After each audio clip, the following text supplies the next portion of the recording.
जय हिंद दोस्तों। सहारा इंडिया से संबंधित कई केस सुप्रीम कोर्ट के अंदर कई वर्षों से चले आ रहे हैं। कुछ हाल फिलहाल में याचिकाएं लगाई गई थी, उस पर भी सुनवाई हुई और दो केस क्रूसाव से संबंधित और बिल्डर से संबंधित जो केस थे, दोनों केस 24 और 25 फरवरी को सुने गए और इसको डिस्पोज कर दिया गया माननीय सुप्रीम कोर्ट की तरफ से। अगली सुनवाई लेबर मैटर की थी, जो कि टल करके 5 मार्च को रखी गई थी डेट, और फिर उसको टाला गया। 19 मार्च को फिर केस की सुनवाई हुई, जिसमें कि जो पिटिशनर थे मनोराज सिंह और रविंद्र कुमार मिश्रा जी, और इसमें रिस्पॉन्ड करना था ब्यूरो चीफ ऑफ राष्ट्रीय सहारा और सहारा इंडिया मास कम्युनिकेशन और लेबर कमिश्नर को। इस केस को 19 तारीख को माननीय सुप्रीम कोर्ट ने डिस्पोजेट कर दिया। 2023 अप्रैल में इसका जजमेंट हाई कोर्ट इलाहाबाद से दिया जाता है और फिर अक्टूबर 2023 में सुप्रीम कोर्ट के अंदर यह केस चला आता है।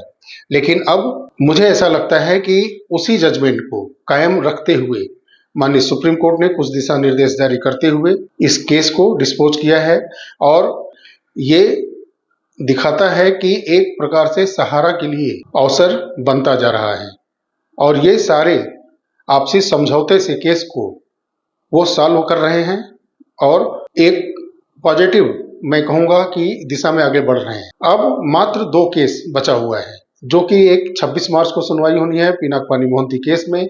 उसमें कई एनजीओ के नीचे आईए लगे हैं, महत्वपूर्ण आईए लगे हैं, जिसमें कि सीआरसीएस पोर्टल से बहुत जरूरी चीजें उसमें रखी गई हैं बातें। उसके बाद 2 अप्रैल को एक सुनवाई होनी है कंटेम्प्ट ऑफ कोर्ट, जो सेबी ने दायर किया था सहारा रियल एस्टेट और हाउसिंग के धोखाधड़ी के मामले में, और एक बहुत ही महत्वपूर्ण मीटिंग अरेंज की गई सहकारिता मंत्रालय की तरफ से, जिसमें कि गृह मंत्री और सहकारिता मंत्री अमित शाह जी और सहकारिता राज्य मंत्री कृष्णपाल गुर्जर जी और सहकारिता मंत्रालय के वरिष्ठ अधिकारी और साथ ही में सीआरसीएस पोर्टल के टीम के कुछ प्रमुख सदस्य इसमें शामिल हुए। इस मीटिंग अरेंजमेंट से मैं समझता हूं कि ये एक पॉजिटिव कदम है, इसको आगे बढ़ाया जाना चाहिए, और मैं समझता हूं कि इस मीटिंग के बाद बहुत ही जल्द पोर्टल के माध्यम से भी कुछ अच्छी सूचना और मिलेगी। इसमें डेफिशिएंसी एक प्रमुख मुद्दा होगा और इसके बारे में भी चर्चा हुई होगी कि कैसे इसको समाप्त किया जाए और निवेशकों का भुगतान और आसान किया जाए। एक लेटर वायरल हो रहा है सहारा इंडिया के प्रमुख के जो बेटे हैं सीमांतो राय जी, जिसमें कि वो अपने सहारा परिवार के लिए शब्द बोल रहे हैं, कह रहे हैं, और एक प्रोत्साहन भरे लहजे का इजहार कर रहे हैं, ताकि आने वाले समय में स्थिति सहारा के पक्ष में जैसे ही होती है, फिर एकजुट एक परिवार के रूप में काम हम कर सकेंगे।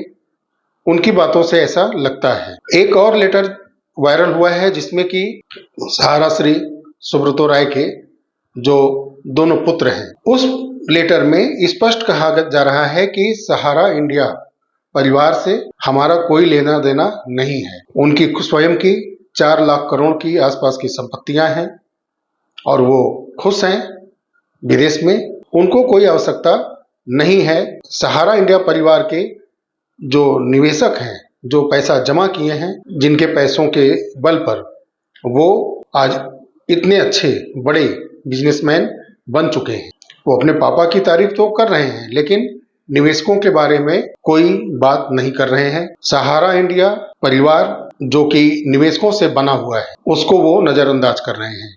तो ये वायरल दोनों लेटर हैं, और इसमें कितनी सच्चाई है ये अभी तो समझ से परे है, क्योंकि आज एआई का जमाना है। जो ऐसे लेटर वायरल हो रहे हैं, उनके पक्ष में मैं कोई अपनी बात स्पष्ट रख पाऊंगा, क्योंकि कुछ भी संभव है आज के इस आधुनिक एआई के दुनिया में।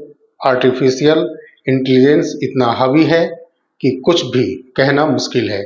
सजग रहना है, अपने बांड को सुरक्षित रखना है, आपका बांड लेने की, कन्वर्ट करने की निश्चित तैयारी होगी।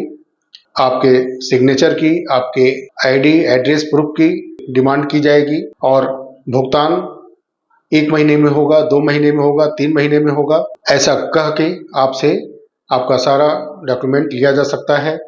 तो बहुत ही जांच परख के और कोई सरकारी या माननीय सुप्रीम कोर्ट की तरफ से जब तक कोई आधिकारिक सूचना नहीं आती है, तब तक आप अपना बॉन्ड किसी को भी अपने साइन या अंगूठे के निशान के साथ, अपने आईडी एड्रेस प्रूफ के डॉक्यूमेंट के साथ, बैंक के पासबुक के साथ कभी भी नहीं देंगे। ये हमेशा सजगता से ध्यान रखेंगे आप।